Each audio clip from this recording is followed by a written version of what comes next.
नमस्कार। आज हम भारत की विदेश नीति में हुए एक कथित बदलाव की पड़ताल कर रहे हैं जो एक हालिया विश्लेषण में सामने आया है। तो चलिए देखते हैं कि ये कहानी हमें कहाँ ले जाती है। हमारी कहानी शुरू होती है 4 मार्च की सुबह हिंद महासागर के बीचों बीच। एक सहयोगी युद्धपोत जो भारतीय नौसेना के साथ एक जॉइंट एक्सरसाइज से लौट रहा था, अचानक एक हिंसक हमले का शिकार हो गया।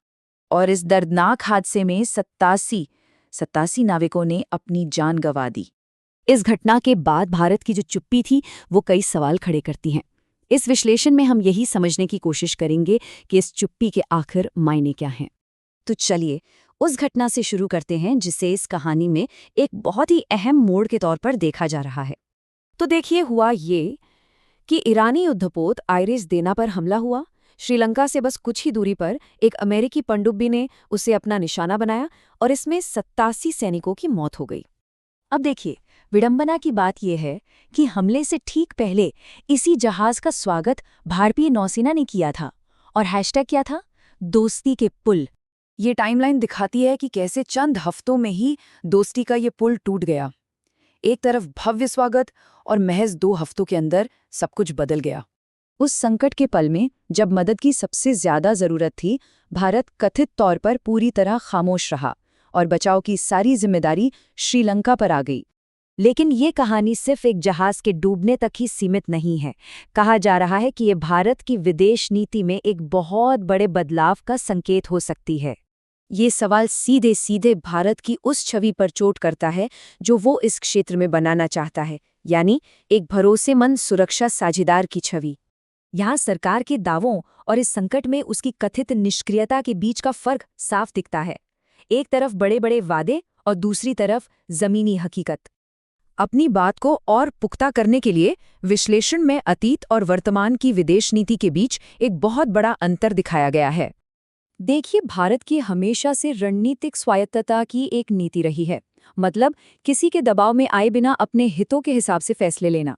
ये टेबल दिखाती है कि कैसे भारत की मौजूदा प्रतिक्रिया उसकी पुरानी विदेश नीति से एक बड़ा मोड़ लेती दिख रही है।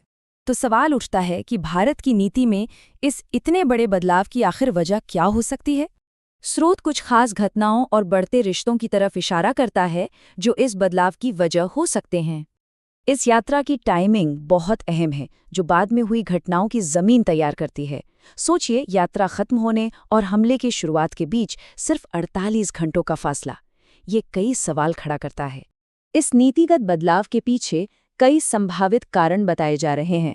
इसमें अमेरिका और इजरायल के साथ मजबूत होते रिश्तों से लेकर विपक्षी नेताओं द्वारा लगाए गए कुछ बेहद गंभीर आरोप भी शामिल हैं। विपक्ष का ये एक बयान सरकार पर लगे इन सारे आरोपों का सार है। लेकिन सवाल ये है कि इन ऊंचे स्तर की भू राजनीतिक चालों का आम आदमी की जिंदगी से क्या लेना देना है? बात सीधी सी है, भारत की ऊर्जा सुरक्षा इन बढ़ते संघर्षों की वजह से सीधे तौर पर खतरे में है, क्योंकि हमारी आधी से ज्यादा तेल की सप्लाई उसी इलाके से आती है। इस बयान को एक राष्ट्रीय अपमान के तौर पर देखा गया, मतलब एक आज़ाद देश को व्यापार करने के लिए अनुमति की जरूरत पड़ रही है। और इसका सीधा असर आम लोगों पर पड़ा। रसोई गैस सिलेंडर की कीमत में इजाफा, जो विदेश नीति को सीधे सीधे घर के बजट से जोड़ देता है। तो अंत में सवाल यही रह जाता है कि जब विदेश नीति में इतने बड़े बदलाव होते हैं तो उसकी असली कीमत आखिर चुकाता कौन है?